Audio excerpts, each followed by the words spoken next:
so that was 25 years ago. And I took my first class. I'm like, I'm not gonna have time to do this. But it was fun. And then next year I took a fused glass jewelry making class. I'm like, this is pretty cool. And I just kind of slowly snowballed into this addiction. And it's a real addiction, okay? And if you guys have seen my house, the amount of glass I have there will last me the rest of my life, okay? And more. So if you need some, just come get it. So I've just been slowly taking classes over the decades, and there's used to be an amazing art studio called Vitrum Studios in Beltsville, so I could just drive right over there. People from around the country would come to this place. They get amazing teachers.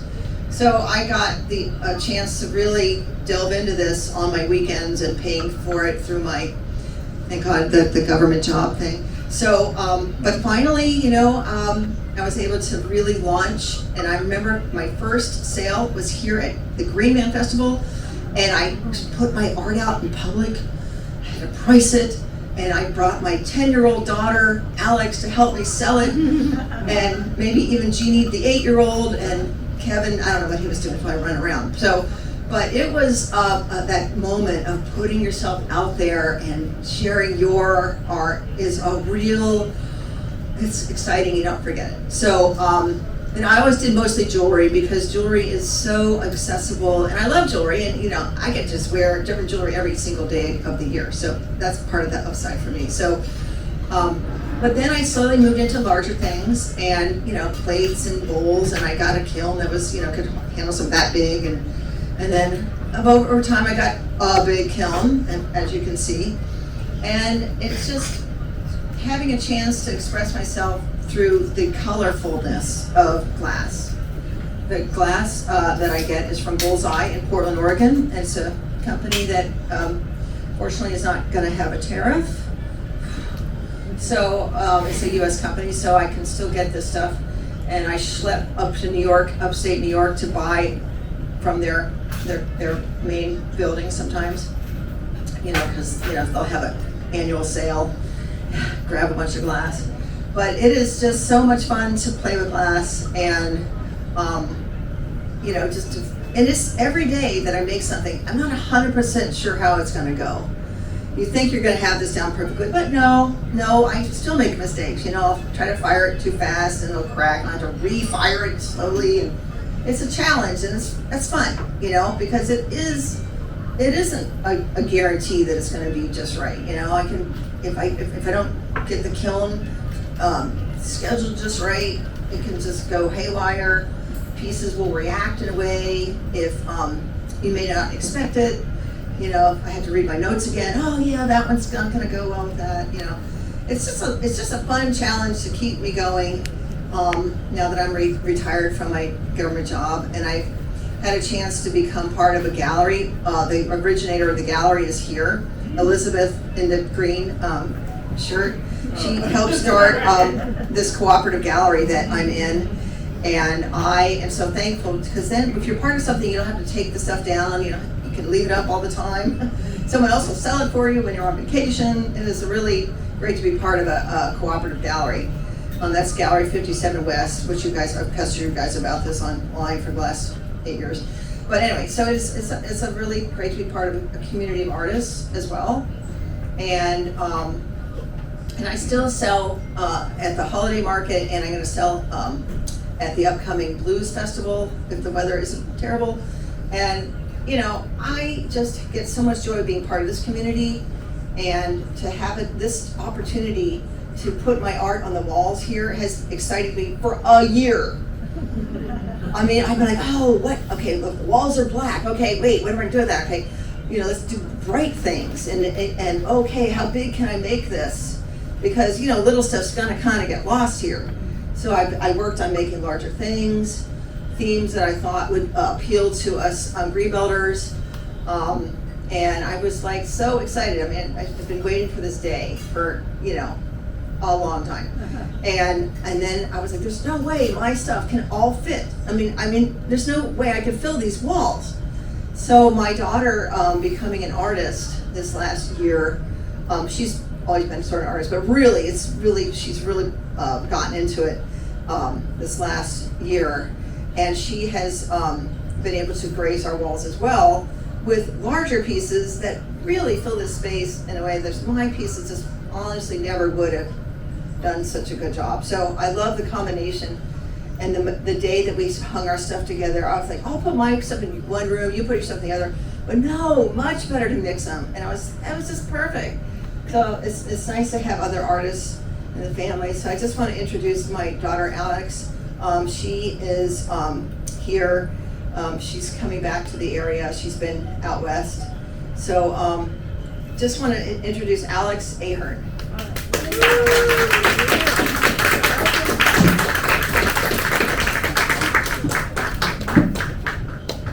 Thanks, Mom. Yeah, I just look around this room and really what I see is my mom. I see my mom's ability to create community, my mom's ability to really show up, and she's a really great role model for me to be creating my art and really taking myself seriously. I think this is the first year I've actually taken myself seriously as an artist and invested in the supplies, invested in doing bigger pieces, which was really scary for me. But I don't think I would be here doing what I'm doing if my mom hadn't paved the way. So I really appreciate that.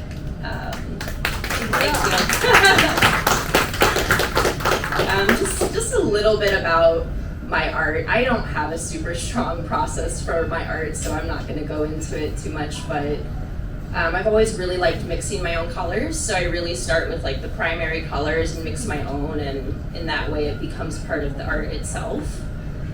And yeah, up until this last year, I was doing art that was like this big, and I finally got myself a studio and did something that was really scary to me, which was paint bigger pieces. And I am so glad I did, and I'm so glad my mom convinced me to ship them home from Maui, because that was a whole situation in of itself. But I'm really, really glad that they're here with us in Maryland. And I've lived out of the state for over 10 years now. I've lived in Delaware, and this year I lived a lot of places, and so it just feels really deep and within my heart to be showing it in Greenbelt, which is a place that's really special to my family, and yeah, just a place that I've spent a lot of time growing up. My mom made her first sale right out there. I mean, it's really perfect. So yeah, I would love to hear if anyone has any questions, come up and let me know, but that's really all I have to say. So thank you all for coming. Does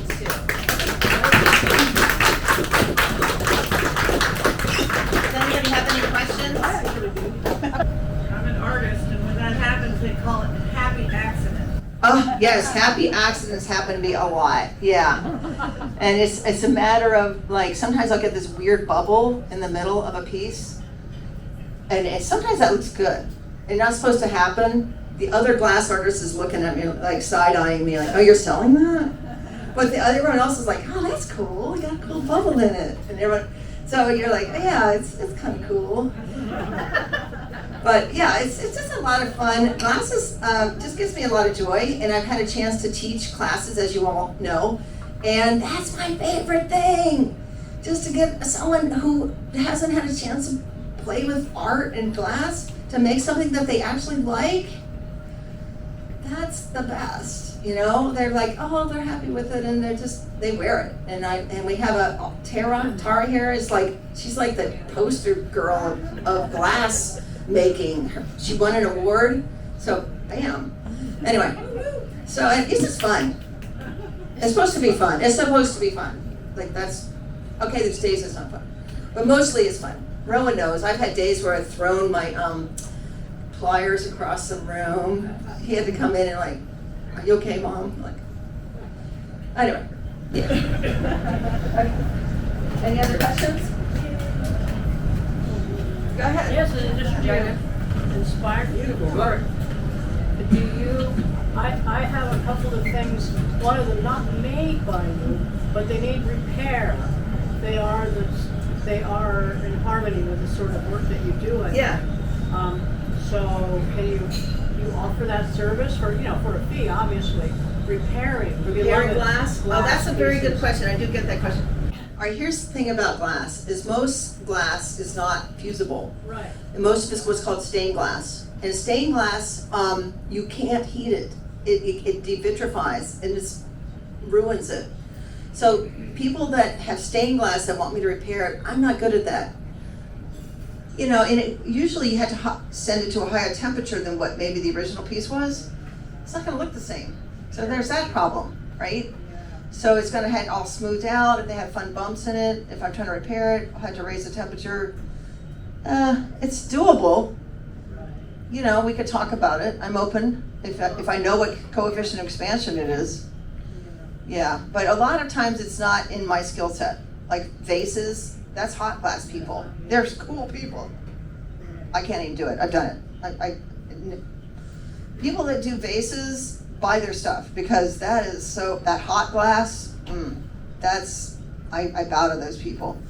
But yeah, I can't repair a vase. No, it's not. No, I just have to glue it back together with E6000.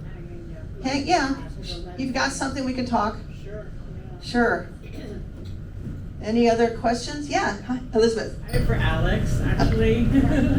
So your process and your painting of your abstracts, like are you looking at photographs that you're taking, or are you, like how do you come up with the names? Like you have a vision when you're painting and then the title with it, like what's that process? Yeah, I feel like I don't usually do the names as I go. I actually had to name pieces to show here. And they were just kind of, they kind of touched something in me like, oh, this was the first one I did on Maui. This was one of my first pieces. It's kind of like more like timeline related to like my own art. In terms of like my actual process with the art, I just really hope these are permission for people to not have a plan. I do not trace them out. There's very little like planning behind these pieces. Some of my favorite pieces started out as ones that I thought I was gonna throw away. It just gave me so much permission to go nuts. So I often actually love the pieces that start out the worst. just gives me a lot of space to do something I wouldn't usually do. Thanks. Are you mostly in acrylic? Yeah, so I actually started out using oil paint. I love oil paint more, but it's a lot fussier in terms of having to work with it, like clean it up. It's just more work. So I actually started doing acrylic this year, and I'm really glad I did. I think it's how I was actually able to pump out my bigger pieces, because I don't know, I get really fussy about oil versus the acrylic. I was just like, go for it. So I'm really glad that I started using acrylic this year. You do an excellent job. Thank you. Yeah. You mentioned in a conversation with each other that Maui was an inspiration for you. Some of the colors that you used can go into that. For sure. Yeah, I think, like, my mom is my mom. Like, she's into color. Like, if anyone knows my mom, she's into color. And so I think that's just something I grew up around, which is just a lot of color everywhere. And I think being in Maui for a bit of time earlier this year just supported me in who I already was with color. I think it was just like, again, a permission slip to really go nuts with it. And the people there they're very colorful people. So it was very inspirational to be around people that didn't think it was too bright or too crazy or too busy. I mean, that piece back there on the wall, I don't know. I thought it was too much, and now it seems to be everybody's favorite. So it's good to just go for it. I want that one. Yeah. All right. Well, thank you all so much for coming, and I think we still have a good 30 minutes. I just want to thank the Friends of the New Deal. You guys are amazing, and I may have to come help you out. I feel like I want maybe this, because being on the board's hard, but maybe helping out you guys sometimes would be good. Right? Because that's kind of right. This is this is our swim lane, right? Giving artists a chance. That's huge. Because anyone that sells art knows how private galleries, they take a lot of your money, okay? And then you have to charge so much, like, So, and they may not even like your stuff. So, here they're gonna let us show up with our, crazy stuff. But thank you. You're the best. Oh, and I made a bunch of New Deal art. So I've got coasters, I've got some, not trivets, because I think I got to make them like wall art or like maybe little bowls. And I want feedback from people on what else you want me to make, because I could make some ornaments and maybe some magnets, and I got a bunch of the labels. So, and it's 50-50 to the New Deal for that. Okay. So that's in that case. We haven't quite figured out how to get money to the New Deal. It's a little confusing, but we're working on it.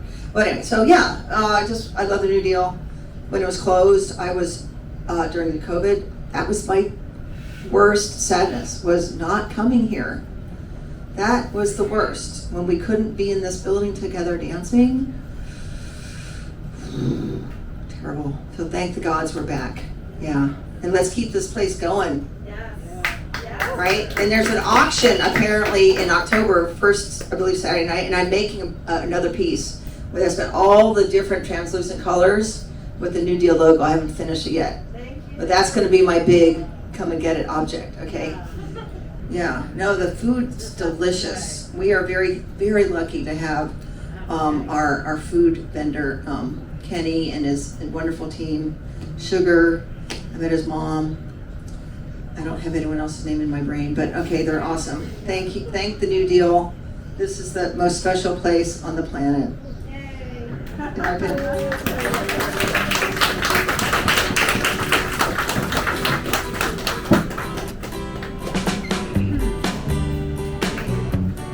I want to thank Tina and Alex for being so generous to talk about their art, and of course Tina for lending her art to the cause of helping the cafe. That's really very special and very generous.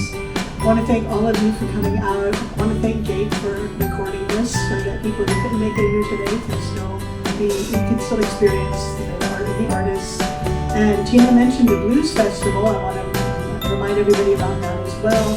That is on Saturday, September 20th. It's an all-day affair outside in the Roosevelt Center, and then the last night comes inside into the cafe to perform. So that's a really fun day outside. Hopefully the weather will be great.